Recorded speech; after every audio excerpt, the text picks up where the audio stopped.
ताकत अपनी आवाज में नहीं अपने विचारों में रखो, ताकत अपनी आवाज में नहीं अपने विचारों में रखो, क्योंकि फसल वर्षा से होती है बाढ़ से नहीं, क्योंकि फसल बारिश से होती है बाढ़ से नहीं। जय हिंद, जय भारत। साथियों, आप सभी को पता है पीएस स्टडी पर क्लास 6 की ज्योग्राफी चल रही है, जिसमें आज हमारा चैप्टर 12 है, यानी 12वां चैप्टर है आज हमारा।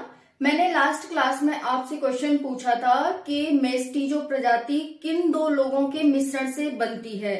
इसका आंसर है इंडियन और यूरोपियन लोगों के मिश्रण से मेस्टीजो प्रजाति बनती है, जो कि दक्षिण अमेरिका में पाई जाती है। आज आपको क्वेश्चन का आंसर देना है कि दुनिया का 5वां सबसे बड़ा देश कौन सा है। दुनिया का 5वां सबसे बड़ा देश कौन सा है। और सेकंड क्वेश्चन है कि भारत का क्षेत्रफल कितना है। भारत का क्षेत्रफल वर्ग किलोमीटर में बताना है और दुनिया का 5वां सबसे बड़ा देश आपको कौन सा है ये बताना है। हम अपनी क्लास स्टार्ट करते हैं। जैसा कि आप सभी जानते हैं चैप्टर 12 है। चैप्टर 12 का नाम क्या है? गेहूं और पशुओं का देश अर्जेंटीना। गेहूं और पशुओं का देश अर्जेंटीना, ये हमारे चैप्टर का नाम है। गेहूं और पशुओं का देश अर्जेंटीना। अब अर्जेंटीना कहाँ का देश है? तो ये दक्षिण अमेरिका का देश है। जो 11th चैप्टर हमने पढ़ा था, संसार का कहवा पात्र ब्राजील। क्या पढ़ा था हमने? चैप्टर 11, संसार का कहवा पात्र देश ब्राजील। ब्राजील भी दक्षिण अमेरिका का ही देश था, जो कि दक्षिण अमेरिका का सबसे बड़ा देश था। और वहीं पर अर्जेंटीना दक्षिण अमेरिका का दूसरा सबसे बड़ा देश है। अर्जेंटीना कैसा देश है? दक्षिण अमेरिका का दूसरा सबसे बड़ा देश है। अब ये आप दक्षिण अमेरिका देख सकते हैं, ये एक महाद्वीप है जिसमें बहुत सारे देश हैं।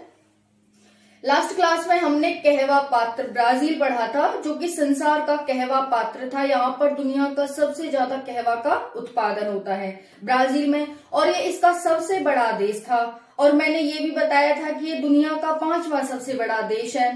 तो आपको अपने क्वेश्चन का आंसर भी मिल गया होगा जो मैंने होमवर्क में दिया है।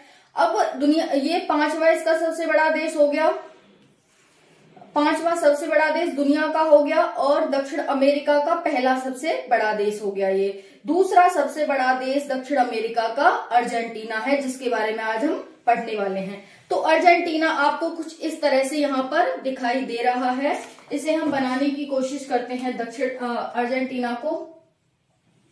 देखो इस तरह से आपको ये अर्जेंटीना दिखाई दे रहा है। ऐसे दिखाई दे रहा है ना। चिली सबसे लंबा देश है और फिर दूसरा लंबा देश ये अर्जेंटीना है। तो ये यहाँ पर अर्जेंटीना है, जिसकी राजधानी ब्यूनस आयर्स है। हम इसी के बारे में आज पढ़ने वाले हैं। स्टार्ट करते हैं। हम क्या क्या पढ़ेंगे? परिचय, भूमि और जलवायु, साधन और उनका उपयोग। साधनों में हम वन देखेंगे, वन साधन हो गए, और उनका उपयोग कैसे किया जाता है। पशुपालन, फसलें, खनिज, उद्योग, व्यापार और यातायात, ये सारी चीजें हम इस क्लास में कवर करेंगे। स्टार्ट करते हैं परिचय से। राजधानी क्या है अर्जेंटीना की? गेहूं और पशुओं का देश अर्जेंटीना, यानी कि यहाँ पर गेहूं और पशु सबसे ज्यादा पाए जाते हैं अर्जेंटीना में। इसकी राजधानी ब्यूनस आयर्स है। ये कुछ इस तरह का दिखता है। दक्षिण अमेरिका का दूसरा सबसे बड़ा देश है। दक्षिण अमेरिका महाद्वीप के दक्षिण में स्थित है। दक्षिण अमेरिका महाद्वीप के दक्षिण में स्थित है।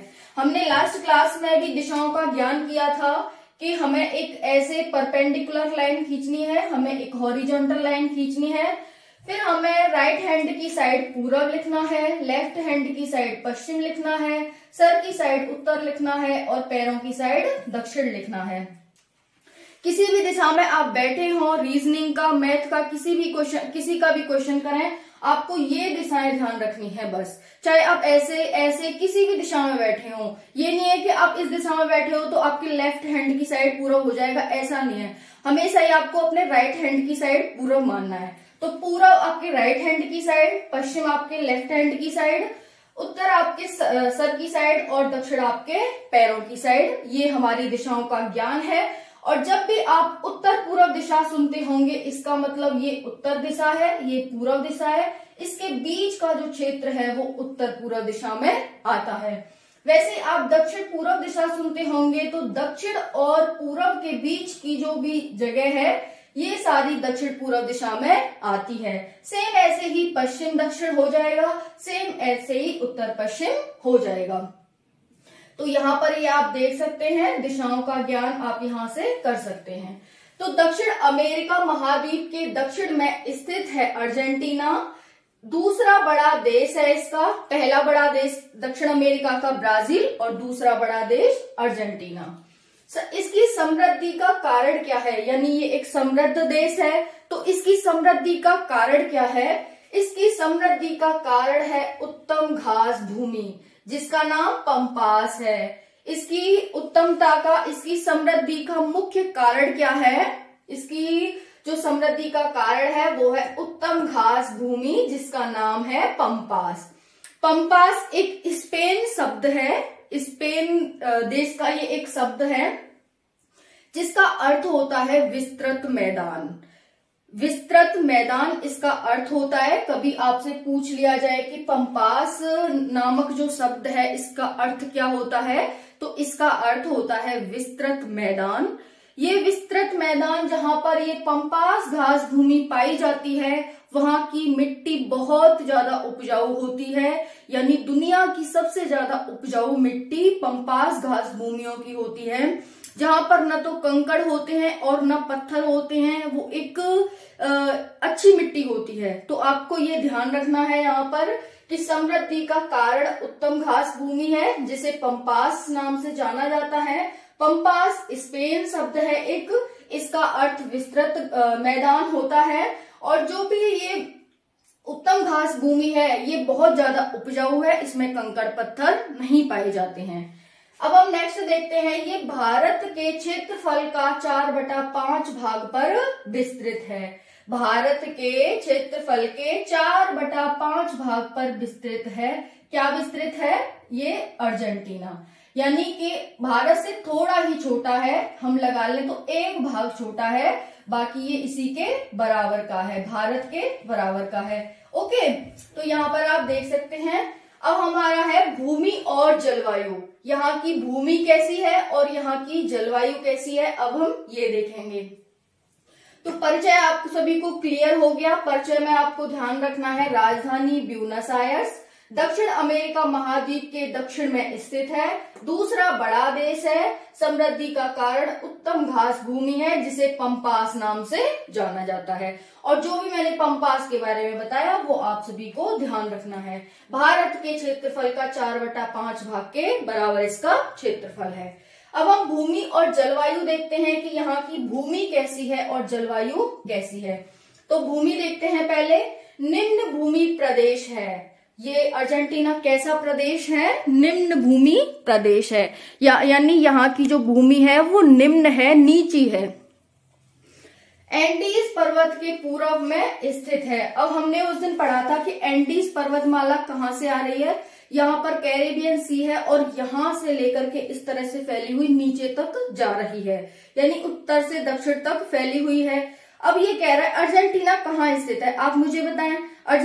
एंडीज पर्वत यहाँ है, एंडीज पर्वत के पूर्व में स्थित है, यानी कि ये अर्जेंटीना है। ओके, तो निम्न भूमि प्रदेश है, एंडीज पर्वत के पूर्व में स्थित है और यहाँ पर उत्तर दक्षिण तक ये फैला है, यानी कि पूर्व एंडीज पर्वत के पूर्व से लेकर के उत्तर दक्षिण तक फैला हुआ है। ये पूर्व में जैसे ये एंडीज पर्वतमाला है। ओके, इससे पूर्व में यहाँ पर अर्जेंटीना स्थित है।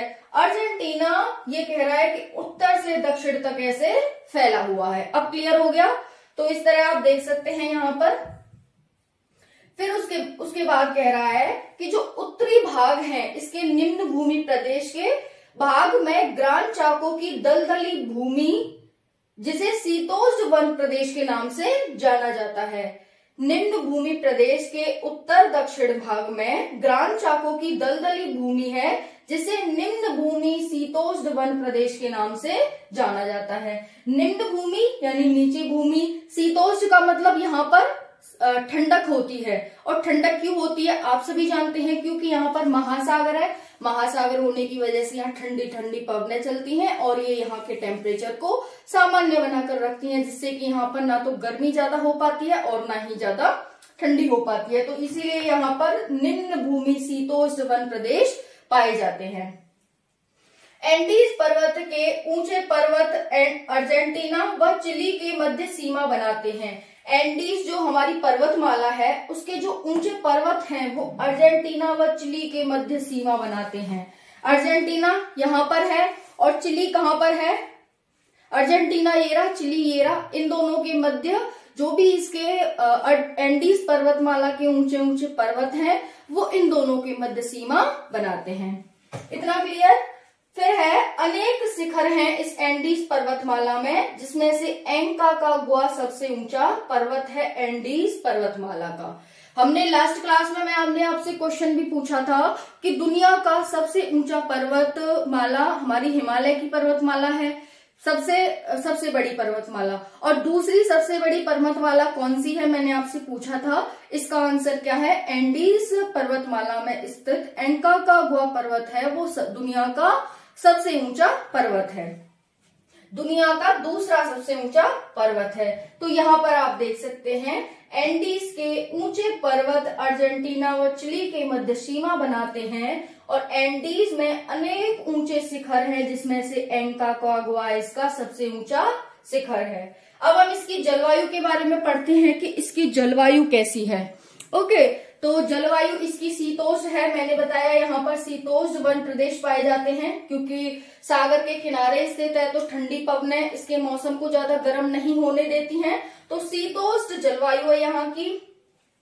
तापमान उत्तर से दक्षिण की ओर घटता है, उत्तर में ज्यादा है। अब इसका कारण क्या है, क्योंकि उत्तर में तो यहाँ पर महासागर नहीं है, लेकिन दक्षिण में दोनों तरफ से महासागरों ने घेरा हुआ है। यहाँ पर ये थोड़ा ब्राजील भी आ गया, पराग्वे, उरुग्वे आ गए, तो इनकी वजह से इतना उत्तर में तापमान कम नहीं है जितना दक्षिण में कम है। तो इसका यही कारण है कि तापमान उत्तर से दक्षिण की ओर कम होता जाता है। इसका कारण यहाँ पर स्थित महासागर है, पैसिफिक और अटलांटिक ओशन। फिर यहाँ पर वर्षा पूरब से पश्चिम की ओर घटती जाती है। पूरब से पश्चिम का मतलब हो गया पूरब से पश्चिम की ओर घटती जाती है, क्योंकि यहाँ पर एंडीज पर्वतमाला है। यहाँ से जो भी पवनें आती हैं वो यहाँ पर पानी गिरा देती हैं पूरब की साइड टकरा करके, और फिर पश्चिम की साइड वो पानी नहीं पहुंच पाता। तो वर्षा है वो पूरब से पश्चिम की ओर कम होती जाती है और तापमान उत्तर से दक्षिण की ओर कम होता जाता है। फिर यहाँ पर देख सकते हैं जो दलदली निम्न भूमि है वहां पर सवाना घास भूमि प्रदेश पाए जाते हैं। दलदली जो भूमि है, भूमि में देखें आप, भूमि में सवाना घास भूमि पाई जाती है। यहाँ का प्रमुख वृक्ष क्वेब्रेको है, जिससे टेनिन प्राप्त किया जाता है। टेनिन एक द्रव है जो कि चमड़ा बनाने के काम आता है। तो यहाँ पर दलदली निम्न भूमि में सवाना घास भूमि पाई जाती है। सवाना घास भूमि का प्रमुख वृक्ष क्वेब्रेको है। क्वेब्रेको से टेनिन प्राप्त किया जाता है, जो कि एक द्रव है और जो चमड़ा बनाने में काम आता है। यहाँ पर जो क्वेब्रेको है इसकी लकड़ी दुनिया की सबसे ज्यादा कठोर लकड़ी होती है, और कठोर लकड़ी होने की वजह से इसे रेल, स्लीपर, टेलीफोन के खंभे इत्यादि बनाने में इसका उपयोग किया जाता है। तो यहाँ पर ये हमारी भूमि और जलवायु थी। भूमि यहाँ पर निम्न भूमि प्रदेश है, जो कि एंडीज पर्वतमाला के पूर्व में और उत्तर दक्षिण तक फैली हुई है। फिर यहाँ पर दलदली निम्न भूमि शीतोष्ण वन प्रदेश पाए जाते हैं, जिसमें सवाना घास भूमि आती है। प्रमुख वृक्ष यहाँ का क्वेब्रेको है। टेनिन द्रव चमड़ा, और यहाँ पर लकड़ी, स्लीपर, टेलीफोन के तार वगैरह यूज किए जाते हैं। जलवायु यहाँ की शीतोष्ण है। तापमान उत्तर से दक्षिण की ओर और वर्षा पूरब से पश्चिम की ओर घटती जाती है। ये हो गई हमारी भूमि और जलवायु और हमारा परिचय। अब हम देखते हैं यहाँ के साधन कैसे हैं। साधन कैसे हैं यहाँ के, तो साधन और उनका उपयोग देखते हैं। पहला है वन। मुख्य वनस्पति है यहाँ पर घास। वनों में मुख्य वनस्पति क्या है, घास, जो कि कंपोस्टिक है। यहाँ पर जो घास पाई जाती है वो कंपोस्टिक है, इसीलिए अन्य घासें जैसे अल्फाल्फा यूरोप से लाकर यहाँ उगाई गई है। यहाँ की जो घास है वो कम पौष्टिक है, इसीलिए अन्य घास है जैसे कि अल्फाल्फा अन्य देशों से लाकर, जैसे यूरोप से लाकर के यहाँ उगाई गई है। तो वन में यहाँ पर मुख्यतः घास पाई जाती है, जैसे आपने देखा पंपास घास हो गई। ओके, सबसे ज्यादा उपजाऊ भी होती है यहाँ की भूमि, तो यहाँ पर घास पाई जाती है, लेकिन वो कम पौष्टिक होती है। तो अन्य घास है अल्फाल्फा जैसे यूरोप से लाकर के उगाई गई है। और अभी हमने यहाँ पर क्वेब्रेको वन के बारे में पढ़ा। यहाँ पर क्वेब्रेको नामक वृक्ष बड़ी संख्या में पाया जाता है, जिसकी लकड़ी कठोर होती है और स्लीपर हो गए, रेल के स्लीपर हो गए, खंबे हो गए, टेलीफोन के खंबे हो गए, ये सब बनाने में इसका उपयोग किया जाता है, क्वेब्रेको नामक वृक्ष का। फिर आता है पशुपालन। पशुपालन यहाँ पर मुख्य व्यवसाय है लोगों का। पशुपालन मुख्य व्यवसाय है। लोग पशुओं को बड़े बड़े चरागाही फार्मों में पालते हैं। लोग पशुओं को बड़े बड़े चरागाही फार्मों में पालते हैं। ग्वाचो लोग इनकी देखभाल करते हैं। जो वहां पर बड़े बड़े फार्म है जहां पर पशु पाले जाते हैं, उन फार्मों की, उन पशुओं की देखभाल करने वाले लोगों को ग्वाचो कहा जाता है। तो आपको ध्यान रखना है, ग्वाचो शब्द किससे संबंधित है, ऐसे पूछा जाए आपसे एग्जाम में, ग्वाचो शब्द किससे संबंधित है, 2-4 ऑप्शन दे दें। या फिर आपसे ऐसे पूछा जाए कि ग्वाचो लोग कहाँ के लोग हैं, किस देश के लोगों को ग्वाचो लोग कहा जाता है, या फिर इनकी कार्य क्या होते हैं। तो आपको सब ध्यान रखना है, ये अर्जेंटीना के लोगों को कहा जाता है, जो पशुओं की देखभाल करते हैं उन लोगों को ग्वाचो कहा जाता है, और ये किसानों से संबंधित एक शब्द है। फिर नेक्स्ट है, ग्वाचो है वो यूरोपीय, इंडियन और अमेरिकन प्रजाति के मिश्रित प्रजाति है। ग्वाचो लोग किस किस की मिश्रित प्रजाति है, यूरोपियन, इंडियन और अमेरिकन लोगों की मिश्रित प्रजाति है। तो ध्यान रखना है आपको, इसमें ये सभी लोग मिले हुए हैं जो कि पहले कभी आकर बस गए थे दक्षिण अमेरिका में, और ये सभी लोगों के मिलने से ही ग्वाचे लोग बने हैं। पशुओं से यहाँ पर दूध, मांस, उर्वरक और ऊन प्राप्त किया जाता है। जैसे पशुपालन में हो गया कि यहाँ पर पशु हैं, अब हमने उनके उपयोग देखना है कि उनका उपयोग कैसे करते हैं। तो उनका उपयोग दूध में, मांस में, उर्वरक में और ऊन में। यहाँ पर बकरियों, भेड़ों का बहुत ज्यादा पालन होता है, जिससे ये ऊन प्राप्त करते हैं। पशु हैं, उनकी हड्डियों से उर्वरक बनाते हैं। पशुओं की खाल से मांस पैदा करते हैं, जो उनका मांस होता है वो मांस अपने खाने में और निर्यात करने में काम आता है। डिब्बों में पैक कर करके ये लोग निर्यात करते हैं अन्य देशों को। दूध यहाँ से प्राप्त करते हैं और दूध से प्रोडक्ट बनाते हैं, जो भी अन्य प्रोडक्ट बनाए जाते हैं, और फिर उनका निर्यात करते हैं। तो यहाँ पशुपालन मुख्य व्यवसाय है। लोग पशुओं को बड़े बड़े चरागाही फार्मों में पालते हैं। ग्वाचो लोग इन फार्मों की, इन पशुओं की देखभाल करते हैं, जो कि यूरोपियन, इंडियन, अमेरिकन मिश्रित प्रजाति के लोग हैं। पशुओं से दूध, मांस, उर्वरक और ऊन प्राप्त करते हैं ये लोग। अब हम देखते हैं नेक्स्ट फसलें। हम किस में देख रहे हैं, ये सब साधन और उनके उपयोग में। अब हम फसलें देखेंगे। फसलें यहाँ की जलवायु शीतोष्ण है। अभी हम यहाँ पढ़ चुके हैं जलवायु में कि यहाँ की जलवायु शीतोष्ण है, तथा भूमि उपजाऊ है। भूमि हमने देखा पंपास, जो यहाँ पर बड़े बड़े क्षेत्र हैं पंपास के, पंपास घास है वहां की, और पंपास के जो भी क्षेत्र है, भूमि है, वहां की मिट्टी है वो बहुत ज्यादा उपजाऊ है। न तो उसमें कंकड़ पाए जाते हैं, न पत्थर पाए जाते हैं, जिसकी वजह से वो बहुत ज्यादा उपजाऊ है। इस वजह से यहाँ बड़े पैमाने पर कृषि की जाती है। लोगों का मुख्य व्यवसाय है यहाँ पर कृषि। पशुपालन और कृषि ही यहाँ के लोगों का मुख्य व्यवसाय है, क्योंकि यहाँ पर इतने खनिज नहीं पाए जाते कि खनिज उद्योगों में लोग काम कर सकें। इसीलिए यहाँ पर मुख्य व्यवसाय फसल है, और इसमें 2 तरह की फसलों का ये उत्पादन करते हैं। मुख्य फसलें यहाँ पर गेहूं, मक्का, अलसी, ये सभी उत्पादित करते हैं, और इसका तेल निकाल करके तेल को भी निर्यात करते हैं। व्यापारिक फसलों में यहाँ पर कपास और गन्ना है। व्यापारिक फसलों में कपास और गन्ना है। मुख्य फसल में गेहूं, मक्का, अलसी है। तो यहाँ पर ये देख सकते हैं, ये सब उत्पादित करते हैं। गेहूं तो यहाँ बड़ी मात्रा में होता है, पशुपालन तो यहाँ बड़ी मात्रा में होता है, जो कि हमें देश चैप्टर के नाम से ही पता चल रहा है। अब हम यहाँ पर देखेंगे खनिज और उद्योग। हमारी फसलें हो गई। हमने साधन और उनके उपयोग में वन देखे, पशुपालन देखा, फिर फसलें देखी। फसलों के बाद अब हम देखेंगे खनिज और उद्योग। जैसा कि आप यहाँ देख सकते हैं, साधन और उनके उपयोग में वन, पशुपालन, फसलें। अब हम खनिज और उद्योग पढ़ेंगे उधर। ओके,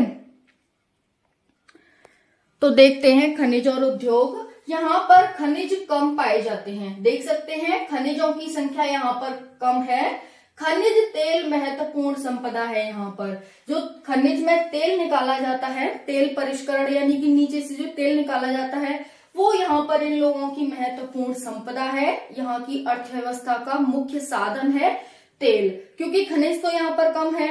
तेल हो गया और पशुपालन हो गया और फसलें हो गई, कृषि हो गई, यही यहाँ की अर्थव्यवस्था का महत्वपूर्ण साधन है। कोयला, जस्ता, क्रोम, सीसा, यूरेनियम पाए जाते हैं, लेकिन वही की बहुत कम पाए जाते हैं। कोयला, जस्ता, क्रोम, सीसा और यूरेनियम। यूरेनियम का प्रयोग परमाणु ऊर्जा में ये लोग करते हैं। तो यहाँ पर खनिज बहुत कम है। खनिजों में जो तेल खनिज है वो यहाँ पर अच्छा भला पाया जाता है। बाकी कोयला, जस्ता, क्रोम, सीसा, यूरेनियम कम मात्रा में पाए जाते हैं और यूरेनियम का प्रयोग परमाणु ऊर्जा में ये लोग करते हैं। अब खनिज देख लिया। अब उद्योग क्या क्या है यहाँ पर। उद्योगों में पशुपालन उद्योग यहाँ पर बड़ी संख्या में किया जाता है। देखा था ना आपने, यहाँ पर लोग पशुओं को बड़े बड़े चरागाही फार्मों में पालते हैं, जिनकी देखभाल ग्वाचो लोग करते हैं। तो यहाँ पर पशुपालन मुख्य उद्योग है लोगों का। वह कृषि से प्राप्त कच्चे माल पर यहाँ की अर्थव्यवस्था आधारित है। पशुपालन और कृषि से प्राप्त कच्चे माल पर। फिर है उद्योग ब्यूनस आयर्स नगर के आसपास ही केंद्रित है। जो इसकी राजधानी है ब्यूनस आयर्स, उसके आसपास ही सारे उद्योग केंद्र स्थित हैं। फिर है यहाँ पर प्रमुख उद्योगों में जैसे डिब्बा बंद मांस हो गया, खाद्य साधन हो गए, मिलों से आटा पीसना और चमड़ा बनाना, ये इनके अन्य उद्योग हैं। तो उद्योग में आपको क्या ध्यान रखना है। पशुपालन हो गया, यहाँ पर कृषि से प्राप्त कच्चे माल से उद्योग है। फिर है यहाँ पर डिब्बा बंद मांस, खाद्य संसाधन, मिलों से आटा पीसना और चमड़ा बनाना यहाँ का प्रमुख उद्योग है। प्रमुख कारखाने भी हैं यहाँ पर, जैसे सूती वस्त्र कातना, ऊनी वस्त्र कातना, चीनी, सीमेंट, तेल परिष्करण शालाएं, रसायन, दवाएं, यहाँ पर अन्य प्रमुख कारखाने भी स्थित हैं। तो ये आप सभी को खनिज और उद्योग में ध्यान रखने हैं। यहाँ पर खनिज में खनिज कम है, लेकिन यहाँ पर खनिज तेल बड़ी संख्या में पाया जाता है। कोयला, जस्ता, क्रोम, सीसा, यूरेनियम, ये सब यहाँ पाए जाते हैं। फिर उद्योगों में पशुपालन, कृषि से प्राप्त कच्चा माल यहाँ पर बड़ी संख्या में पाया जाता है। प्रमुख उद्योगों में डिब्बा बंद मांस, खाद्य साधन, मिलों से आटा पीसना, चमड़ा बनाना, फिर सूती वस्त्र, ऊनी वस्त्र, चीनी, सीमेंट, तेल परिष्करण शालाएं, रसायन, दवाएं इत्यादि यहाँ पर प्रमुख उद्योग हैं। फिर हम देखेंगे यहाँ पर व्यापार और यातायात। व्यापार और यातायात में क्या है, यहाँ पर तेल और रेल और सड़कों का विकास हो चुका है, लेकिन कम मात्रा में ही है। रेल और सड़कों का विकास तो हो चुका है, लेकिन कम मात्रा में ही है। दूसरा है यहाँ पर व्यापार, ये लोग आयात करते हैं वस्तुएं और निर्यात करते हैं। निर्यात क्या क्या करते हैं, जैसे कि पशुओं के जो प्रोडक्ट बनाए जाते हैं, दूध, मांस, उर्वरक, ऊन, ये लोग निर्यात करते हैं। गेहूं बाकी यहाँ पर है, लोहा वगैरह, लोहा नहीं पाया जाता है यहाँ पर, लोहा हो गया, इस्पात हो गया, क्रोम हो गया, और ये सारी चीजें यहाँ पर ये खनिज आयात करते हैं। तो जो भी पशु और पशुपालन और कृषि से जो प्रोडक्ट बनते हैं उनका निर्यात करते हैं, और बाकी जो खनिज हैं वो लोग ये आयात करते हैं, क्योंकि कम पाए जाते हैं यहाँ पर। ओके, और यहाँ पर जो यातायात है वो रेल और सड़क मार्ग का लोग ज्यादा प्रयोग करते हैं, क्योंकि अर्जेंटीना में नदियां ज्यादा नहीं है, तो ये नावों का ज्यादा लोग प्रयोग नहीं करते हैं। तो यहाँ पर ये आप सभी को समझ आ गया होगा प्रमुख फसलें हमने क्या क्या पढ़ लिया, हम एक बार देखते हैं।